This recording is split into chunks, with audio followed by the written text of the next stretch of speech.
ఇప్పుడు మూడో పాఠమైనటువంటి నీతి శ్లోక పాఠంలో ఉన్నటువంటి ప్రశ్నలు వాటికి సమాధానాలు చూద్దాం.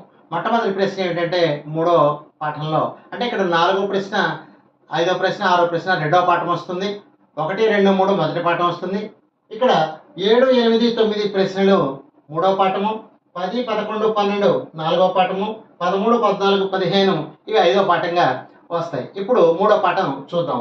మహాసర్పై ఆవేష్టితమపి కిం న విషాయతే అంటే మహాసర్పముల చేత చుట్టుకోబడినప్పటికీ కూడా ఏది విషముగా మారదు అంటే చందనం. చందనం అంటే మంచి గంధం అన్నమాట అండి. తరువాత పుష్పమాలానుషంగేణ కిం శిరసి ధార్యతే అంటే పుష్పమాల చేత కూర్చబడడం అంటే పుష్పమాల వేడితో కూర్చబడుతుంది, దారముతో కూర్చబడుతుంది. అంటే పుష్పమాలని మనం ఎప్పుడు ధరిస్తాము అంటే దారంతో కూర్చిన తర్వాత ధరిస్తాము. అదే విషయాన్ని ఇక్కడ అడుగుతున్నాడు. ఏమని?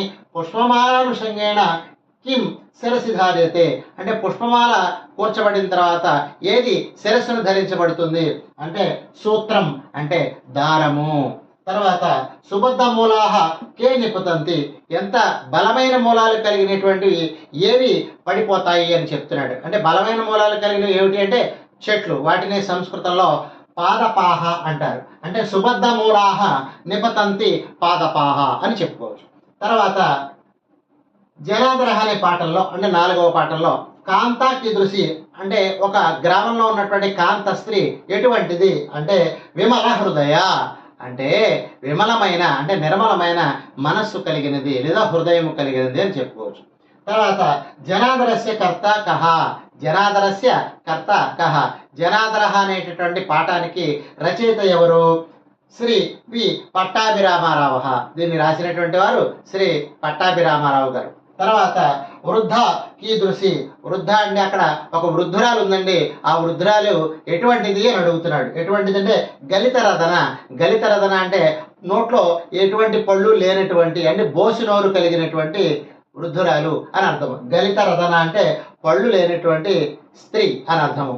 తర్వాత 5వ పాఠం ప్రతిశ్రుతి అనేటటువంటి పాఠం. అందులో కిమర్థం మిలితాహ ప్రయామ మనందరం కూడా ఎందుకోసము కలిసి నడవాలి అంటే పురోగమార్థం. పురోగమార్థం అంటే దేశం యొక్క పురోగమం కోసం కలిసి నడవాలి. తర్వాత ప్రతిశ్రుతే రచయిత కహ ప్రతిశ్రుతి యొక్క రచయిత ఎవరు? డాక్టర్ డివి నరసింహ దీక్షిత. శ్రీ డివి నరసింహ దీక్షిత. తర్వాత ప్రతిశ్రుతి ఇది పదస్య అర్థః కహ ప్రతిశ్రుతి అనేటటువంటి పదానికి అర్థము ఏమిటి అంటే ప్రతిజ్ఞ. ప్రతిజ్ఞని ప్రతిశ్రుతి అని సంస్కృతంలో చెప్తారు.